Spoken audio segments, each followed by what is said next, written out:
السلام عليك يا رسول الله السلام علیکم ورحمۃ اللہ وبرکاتہ۔ ناظرین، آج کا ہمارے ویڈیو کا موضوع یعنی ٹاپک یعنی سبجیکٹ یہ ہے جھگڑا اور تکرار، اور ساتھ ہی ساتھ میں کاہلی یعنی آلس، اس پر بھی بات کروں گا حدیث کی روشنی میں۔ آئیے ہم جانتے ہیں حدیث کی روشنی میں کہ اسلام ہمیں اس کے بارے میں کیا تاکید فرماتا ہے۔ پہلا لیتے ہیں جھگڑا اور تکرار۔ بات بات پر ساس سسر اور بہو یا شوہر یا عام مسلمان مرد اور عورتوں سے جھگڑا تکرار کر لینا، یہ بھی بہت بری عادت اور گناہ کا کام ہے۔ ساس سسر سے جھگڑا کرنا، شوہر سے کرنا، شوہر کا بیوی سے کرنا، بچوں سے کرنا یا عام لوگوں سے کرنا، یہ بری عادت ہے اور یہ گناہ کا کام بھی ہے۔ چنانچہ حدیث شریف میں ہے، رسول کریم صلی اللہ علیہ وسلم نے فرمایا کہ جھگڑالو آدمی خدا کو ناپسند ہے۔ جو جھگڑے کرتے رہتا ہے نا بار بار بلا وجہ، وہ خدا کو ناپسند ہے۔ اس لیے اگر کسی سے کوئی اختلاف ہو جائے یا مزاج کے خلاف کوئی بات ہو جائے تو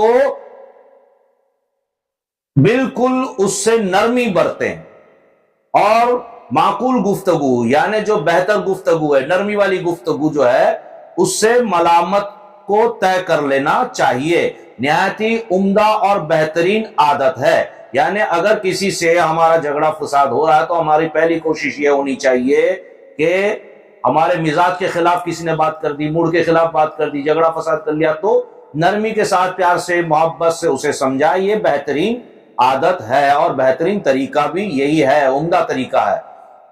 دیکھیے آگے، جھگڑے تکرار کی عادت جو ہوتی ہے نا، جھگڑے تکرار کی عادت جو ہوتی ہے وہ کمینوں اور بد تہذیب لوگوں کا طریقہ ہے، جو بار بار جھگڑے تکرار کرتے رہتے ہیں گھر میں یا باہر۔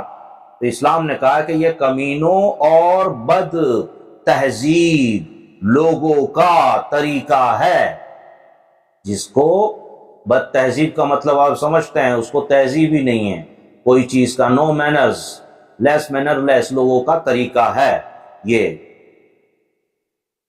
آگے دیکھیے، اور یہ عادت انسان کے لیے ایک بہت بڑی مصیبت ہے، کیونکہ جھگڑالو آدمی کا کوئی بھی دوست نہیں ہوتا، کوئی دوست نہیں بنتا جھگڑالو کا۔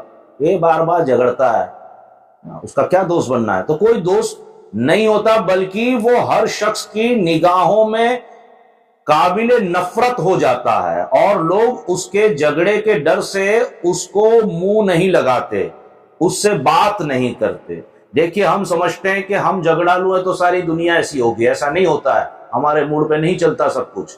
تو اگر ہم جھگڑالو ہیں تو دوست کیا اور باقی رشتہ دار کیا، آس پڑوس کیا، وہ ہمارے منہ نہیں لگتے اور ان کے دلوں میں ہماری رسپیکٹ ختم ہو جاتی ہے۔ آپ سمجھ گئے اس بات کو، ہماری کوئی ویلیوشن نہیں رہتی۔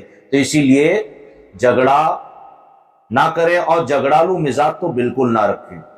میں نے جیسے کہا تھا، میں یہ اب آگے بڑھاتا ہوں، کاہلی کے بارے میں بھی سن لیجئے۔ کاہلی کا مطلب ہوتا ہے سستی۔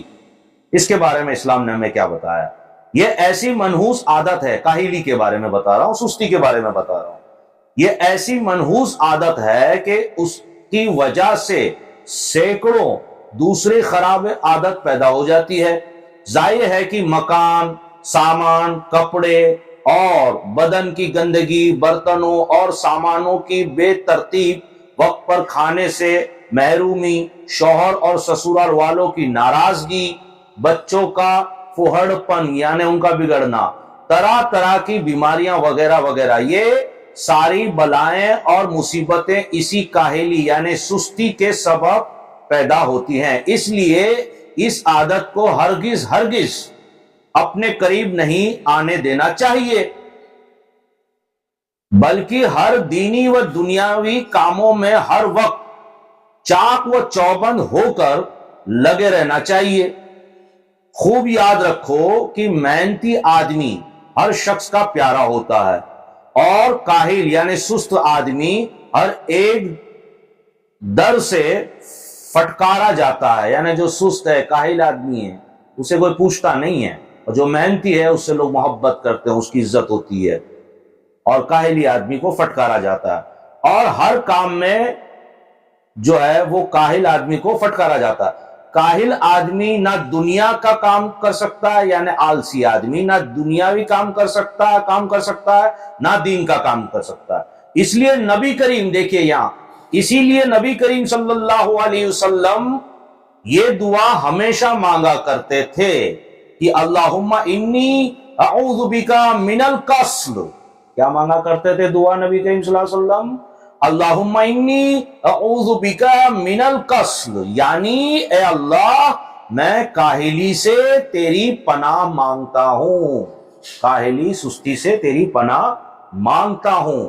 تو ہم نے یہ دو چیزیں جاننے کی کوشش کی، جھگڑا تکرار، یہ مزاج نہ بنائیں، اور کاہلی والا جو عادت ہے، جو سست عادت ہے، وہ عادت کو نکال دیں۔ آپ یہ عادت اگر آپ میں ہے تو آپ کبھی کامیاب نہیں ہو سکتے۔